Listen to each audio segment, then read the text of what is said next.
Hi all. I wasn't planning to, but I thought it would be nice to continue looking at some more of these Greco game examples, as actually there's apparently only 77 in total. And it's been asked, were these actual real opponents or not? According to Hooper and Wild in 1992, they said they were quite possibly constructs, in other words constructed by him, and acted as useful tools for spotting opening traps. So let's have a look at a few more just for fun.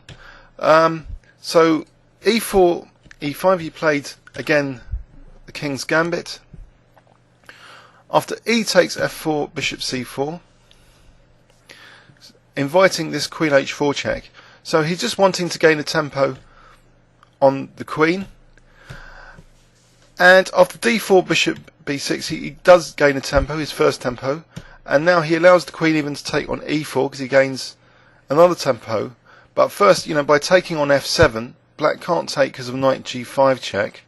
So the king is forced to move. White's clearly better according to Ribka here. So after bishop g3, the knight moves, which doesn't really help black's position because another tempo gain. Bishop comes back.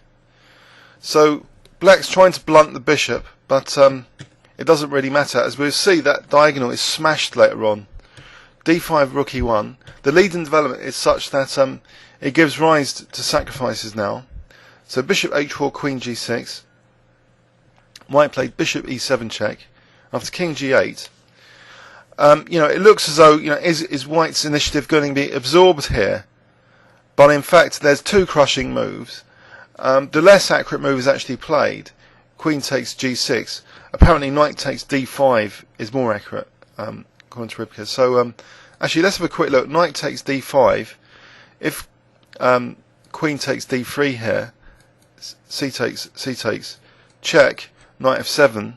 Here, just knight g5, and that's really crushing.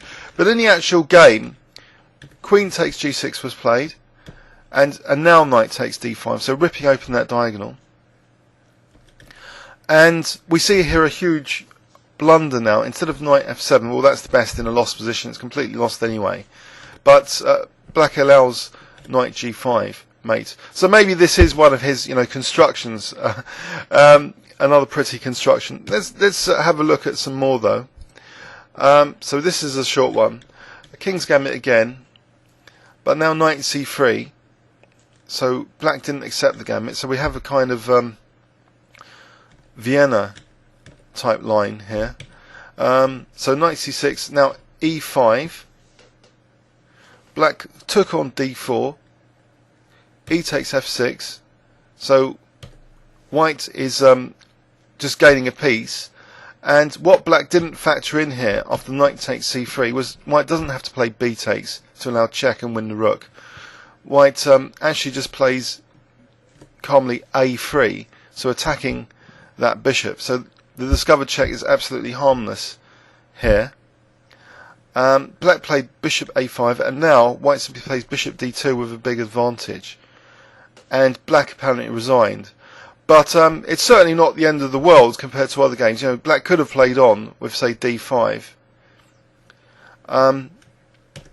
So yeah, maybe this is just a little bit of analysis. Again, dated 1620. Another game, fragment or construction. So knight f6, knight g5, castles, d3. And this is very interesting, actually. If you've been following any of Jay Roby's videos, he's done this fishing trap in the Royal Pairs. Black sets up the trap, and here is a bit analogous. After h6, White doesn't move the knight back. White instead just plays h4. So it's kind of a reverse fishing trap, which Jay Roby's done a video on. So and black unwisely took that, allowing this rook to be activated and giving the queen scope, to come to h5. One thing I'd like to say about this, so black's obviously is completely lost here. If rook e8, then actually the quickest way is check here, and now check, and queen h5 is mate because that bishop's covering g8. So that's pretty lethal stuff. There's no real defence here to queen h5. Yeah. So historically, I'd like to point out, what the Italians brought in terms of style was actually, the first kind of systematic study of openings and recording of games. So they added a kind of scientific approach to studying the game. And, maybe a lot of these examples are demonstrating also the power of the Queen. In an earlier, form of the game, the Queen, wasn't so powerful. And so, of course, pawn promotion is also elevated in power if pawns become queens. If queens are all powerful all of a sudden. And, at the time, I think it started when the queens were given this new power. It was almost as if a chess variant had been called like Wild Queen or Crazy Queen's chess. And, a lot of these examples are really celebrating, the fast and powerful queen movement. Especially, this one. So I just thought I'd mention that.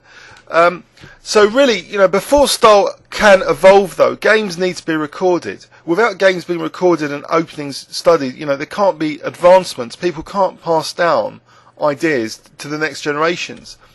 And that's what slightly, has confused me this morning, because I'm thinking that although these kinds of games are a foundation for the later attacking players like Anderson, like Morphy, they're not really a foundation for positional play. And I just wonder what happened when Philidor, which we've already mentioned, who emphasised the static features of position. Why wasn't the work of Philidor so well passed down? It seems only echoed later, much later, by Steinitz, who took on the Philidor emphasis on the static features of position. Here we're laying a foundation for the brilliant combinatory attacking players in the Romantic era of chess. This is like early Romantic Italian era, going later to a sort of more generic Romantic era where the emphasis was placed on combinational play, and fast developments and gaining tempos and exposing black a lack of development, being active, which is a major lesson for any player, basically, that you really shouldn't undertake active operations when you're behind the development, because basically it's statistically likely to backfire, because with the opponent having a lead in development, like here, bishop takes f7, then there's these backfiring is occurring, because the open roads in the position are going to be more likely used by your opponent who's got a faster development. It's fairly logical concept here that a lack of development is being punished over and over again. So queen d3, d5, rook e1. But in terms of the evolution of style, it seems, for me, the Philidor games have this kind of strategic crush aspect to them. But this is more about, just punishing development at this stage. These kind of game examples, because and part of Philidor's apparent influence, prior to the French Revolution, he actually stayed in England during that, so he missed a lot of the horrific action there. But part of his emphasis was on the third rank kind of apparently citizen, a kind of analogy that the ordinary people were regarded like third rank in society, and maybe he felt for them that they were actually like the pawns of chess. They were actually the sole position. They had more of an influence than was first thought. So by putting a lot of more emphasis on pawns, though, for me there's more of the strategic crush emphasis, because without pawns everything's just like an open battle. It might as well just be a bundle of tactics. But here again, fast development by white. So knight takes d5. Again, this idea of ripping open the diagonal, just preparing to, just sacrificing a piece if necessary. So queen takes d6, discovered and double check from the knight and the bishop. King f8, and now rook e8 is mate.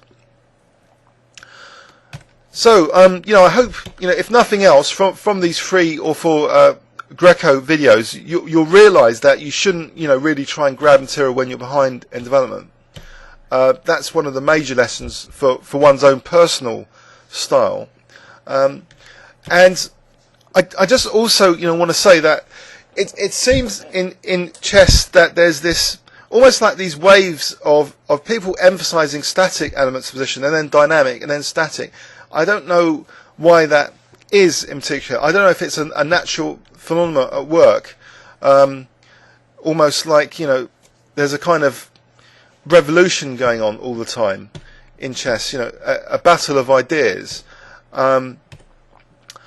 So here, knight c3, queen e7. So white plays bishop d5 now, and so we have here just, you know, the central file being totally exploited. So bishop takes f5.